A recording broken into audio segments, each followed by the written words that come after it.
And next up on the agenda, we've got suggestions regarding the character and fitness process. Tara, welcome. And anybody going to join you up there, Tara, or are you just going solo? All right. Just for reference, I had a chance, Tara and I met at the Access to Justice conference in Spokane. It seems like a long time ago now, but it was part of the listening tour. We chatted, and we, as a result of that, extended an invitation for her to come and visit with us and kind of share some of your experiences, pro, con, whatever, with the board regarding character and fitness. So welcome. We're glad you're here. And please, we'll listen, and then if the governors have questions, I hope you'll entertain questions or comments. Yes, absolutely. Thank you to Tara and Bill for inviting me here to talk today. It is very difficult, if you can't tell. It might have been, almost 2 years now since everything happened, but it still very much haunts me to this day. I think that we all enter the legal profession because we care about justice, right? And some of us have different interpretations of what justice is. I entered because I've, experienced intergenerational poverty. I was trafficked as a child. That led to substance use disorder, and I ended up in prison. And throughout all my life, I've lived at the bottom and never knew lawyers. Never knew a lawyer in my life. Like, that's complete. I always thought you guys were like elite beings. I guess I'm a lawyer now too, but that were just so far removed from my community. And when I was in prison, there was a group of law students that came there and tried to help me piece my life back together by helping with the civil legal needs that I had related to my incarceration. And I take full responsibility for the conduct that led to my prison, to my incarceration. And I also know that there's a lot of reasons that people end up there. Lack of opportunity from early on. And when we think about, I know one of the values that we say we have with the Washington State Bar Association is diversity, equity, and inclusion, and that we would want a profession that reflects the community that we serve. I think that the character and fitness admission process is really working against those goals. When I went through the experience, I had about 5.5 years in recovery. That's the time, research shows that you're at your lowest risk to relapse. I had done everything I thought was reasonable, that expected of me. I had advocated in the legislature. I had, graduated my class near the top. I had kept up with my nursing license requirements, knowing I would never be a nurse, and that was a substantial cost. I checked in every single day and had to pay every time they called me for a UA $75. But I thought that if I had random UAs, that would show you guys that I am in recovery. I'm taking this seriously. I had about 100 letters of support from people in my faith community, people in the recovery community, lawyers, law professors, legislators, judges. I had done everything. There was nothing current that you could point to. I had been taking responsibility for everything. So when I came to the character and fitness hearing, John Strait represented me, and he had been doing this for like 30 years, and he really believed there was never a case like mine that showed this amount of rehabilitation. And so it was really, really, really hard to be told no in that moment. Because I was blindsided, really. I really believed that I had done everything. And so what that does for people is that would lead a lot of people back to maybe relapsing. I can tell you that it was a time of great anxiety and worry. Those 7 months. I mean, we never until the Supreme Court heard my case, and really that had not happened before, where the Supreme Court had a big open hearing and they hadn't issued a decision since the 80s. So I didn't even know that was kind of possible. It was a brilliant legal team that represented me that made that possible. But, during that time, I definitely struggled every single day just to get up and function and to take care of my kids and to keep moving forward and just have faith, because I believed that I had done everything. And so I have a lot of privilege that people don't have. I'm a white person. I have an access to a network that a lot of people don't have. And right now I know of another woman, a woman of color, that's going through the same situation. So what have we learned? What have we done? It's really hard because now we've organized across the country, and there's a group called Formerly Incarcerated Lawyers and Law Students, and we are getting ready to actually incorporate as our own bar association under the ABA. I think it was in 1989 that the LGBTQ bar was created, and if you look through history, there's different groups that have become their own minority bar association. So we are getting really close to launching our National Justice Impact Bar, and we're trying to support each other throughout these processes. But I think if you all care about diversity, equity, and inclusion, this is an area that's ripe for you all to get involved and change and see what you can do to remove some of these barriers to entry for people. Just based on my limited experience as an attorney, I can tell you that there are attorneys that are suffering right now. They're licensed, that didn't have these troubles getting into the bar, that are struggling with addiction, that are not returning client calls, that are maybe harming clients.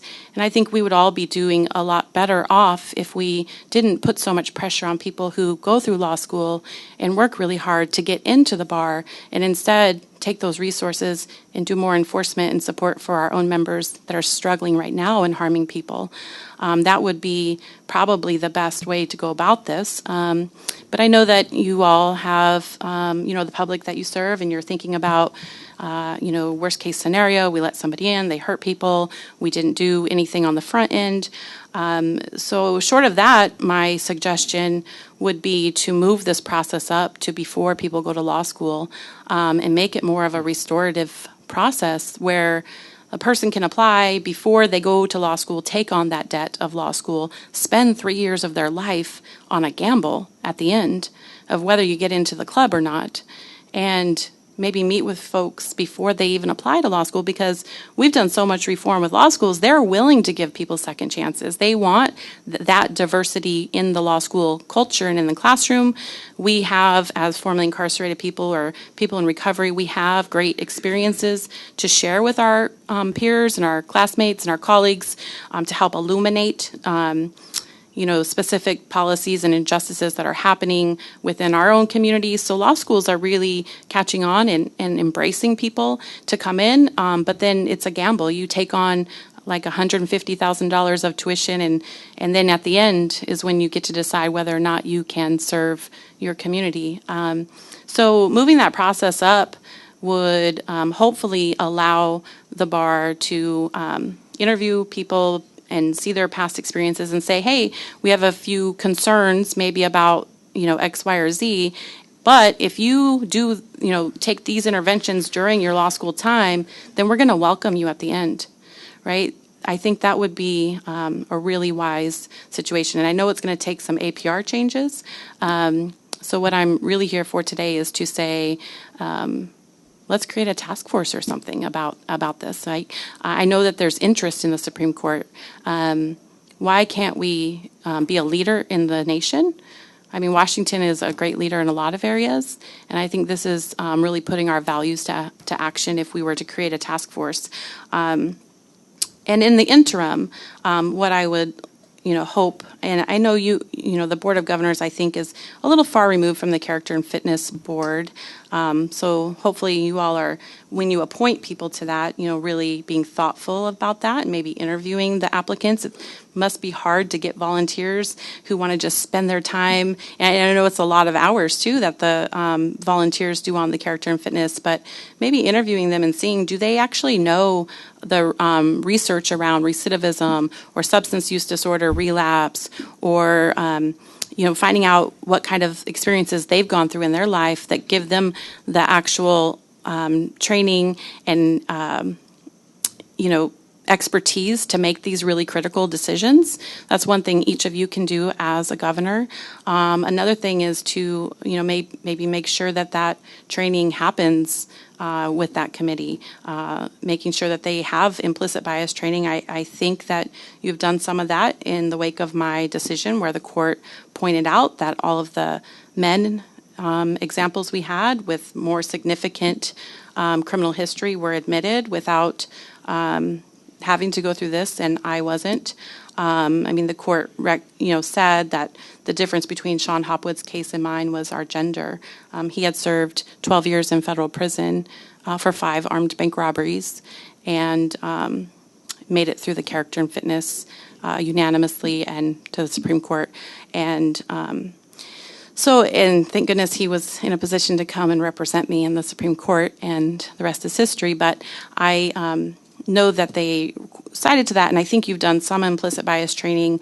I don't really know. I would like to know, because I'm getting stories. People are reaching out to me now who are going through this and who are hurting every single day, just like I did. And I hope that they can stay strong enough to make it through the end. But I worry about the media that will follow from that, and is the bar going to be, again, publicized in a negative way? So I think that all of us can agree that we want to solve this problem for different reasons. And so I think creating some kind of a task force to work with the Supreme Court to really get in the weeds about the process of that particular character and fitness admission process would be in all of our best interest. And I hope that you would include people who've gone through it, in addition to people who've served on that committee and other stakeholders. And I would love to answer any questions. Thank you. We'll start with Tara. Okay. For Tara. Both Tara, I think. Yeah. Yes. Well, thank you for coming. I do have a question, and I don't mean to put you on the spot, because I know part of your main request is like, maybe we should have a task force look at this, but I also know you've done a lot of national work on this. Mm-hmm. And so if you have answers, great. When we met at the Access to Justice Conference, you mentioned this idea of moving the process up, which I found really intriguing, and had a few conversations here about it.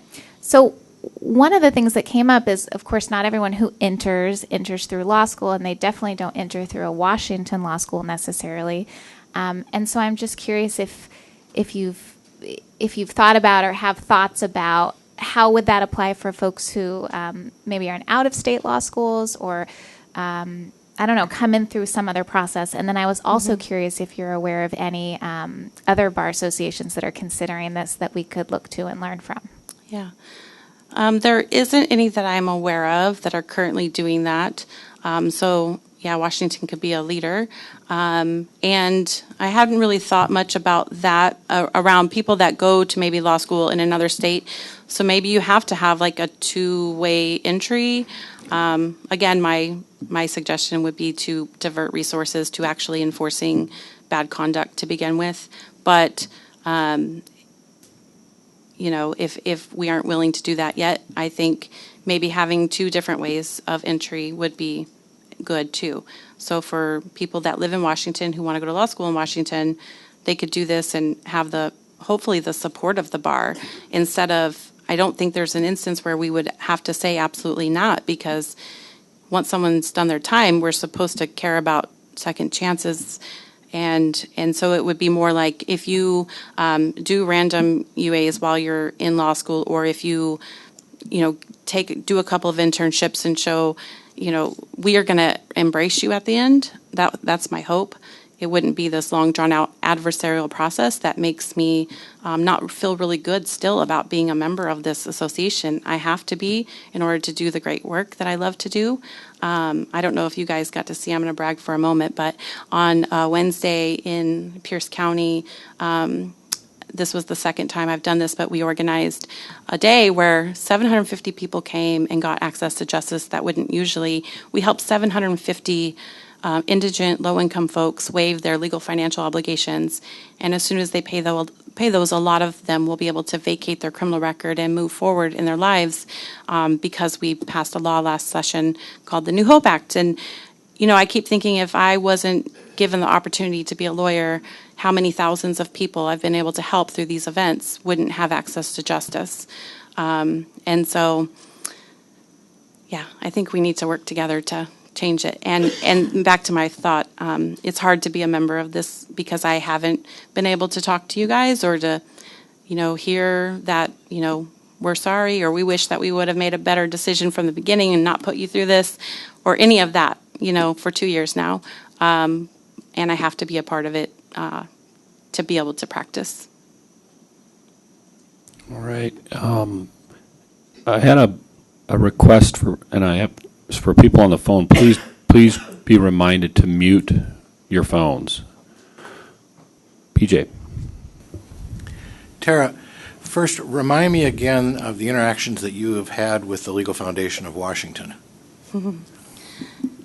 You gave me the opportunity to be the Legal Foundation of Washington Goldmark Fellow in 2016 so I could work at the Northwest Justice Project, working with mothers that are incarcerated to reunify with their children.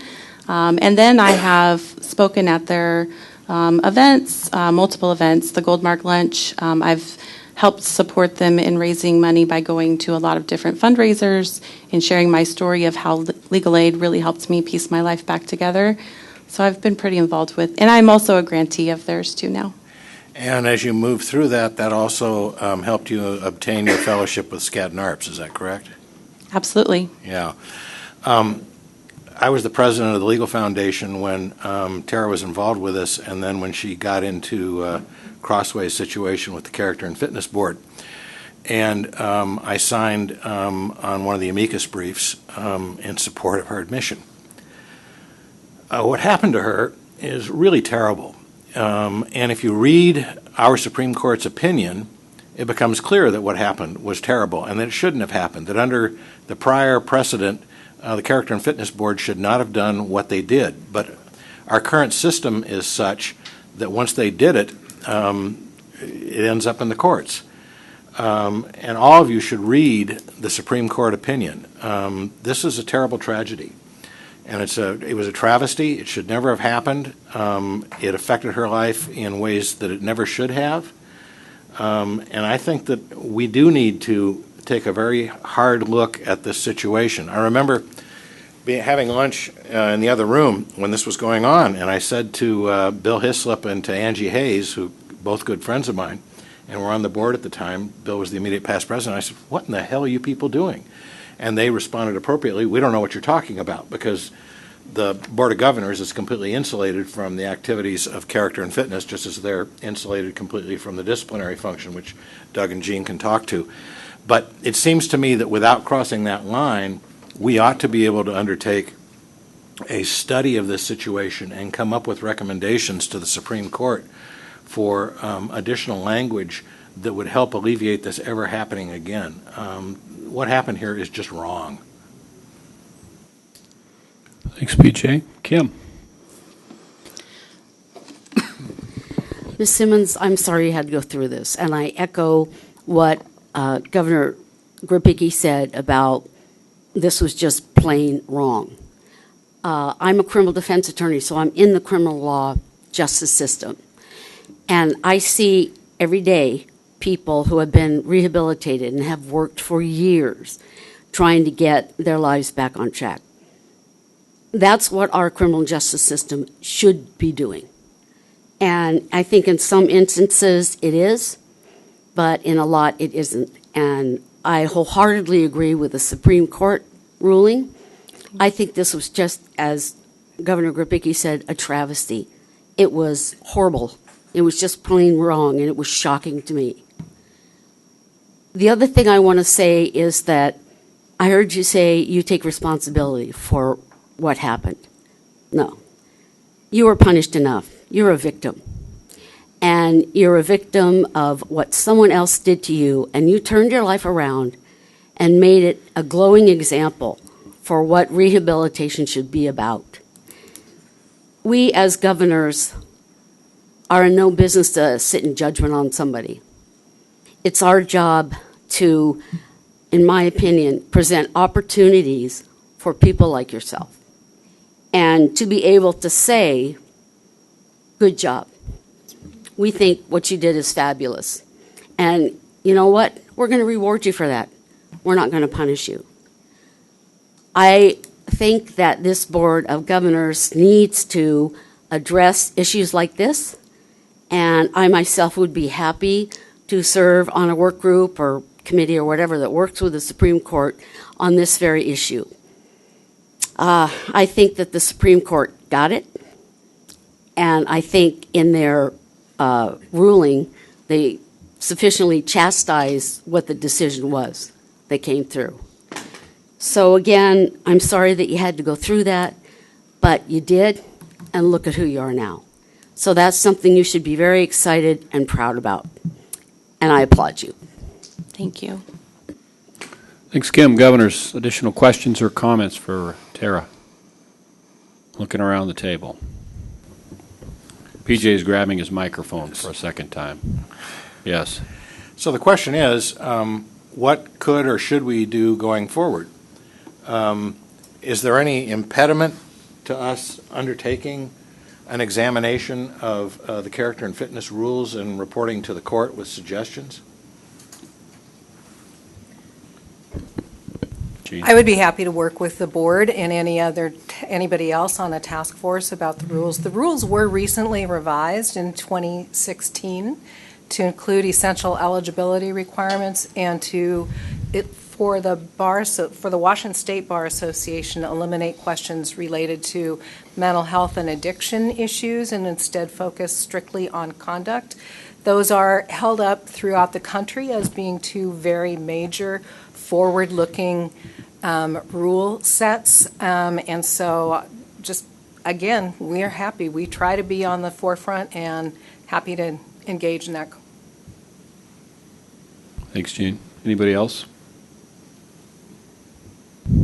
I was going to say, Tara, I'm actually really fascinated about the comments, because we had the deans here yesterday, about some sort of collaboration between the bar and the deans about looking at character and fitness on the front end as opposed to the back end. And I know just from my own life, going through school, incurring a mountain of debt with the uncertainty of knowing if I was ever even going to pass a bar exam was incredibly stressful. And I never for a second thought the character and fitness would be an issue for me at all. So I think somehow, some way, we probably can move that, I would hope, up so that people we're never going to alleviate all the stress and all the uncertainty, but give people a little bit more than just wait and see. That would really be helpful, I think. So I guess I just say that to this board. This is my last meeting as president, but for consideration of the board, but especially given the collaborative spirit that was displayed yesterday by the deans to want to work with this board and doing things that enhanced people's ability to become lawyers and to engage in amazing service to others, which you have. I don't know you real well, but I track you. I stalk you on social media, and you are doing good work everywhere you go, and I want to encourage you to continue to do that. So those are my words. Any other words, governors, or thoughts for Tara before we close Bill, this? perhaps we could ask Gene and other staff to come back to us at our next meeting with a proposal as to how we can go forward to address this and make things better. Sure. I think you can ask that, and maybe if Gene or you guys need a little more information, PJ or the board members could filter that through. Okay. Anything else? Yeah, so we got Ethan. I just want to say thank you. Your story is so inspiring, and despite what happened, I admire that you're coming back here and asking and willing to help us create a solution. And that demonstrates a lot of courage and leadership, and thank you. Thank you. All right. Thank you for being here. Very much appreciated. And continue on in your good work. Thank you.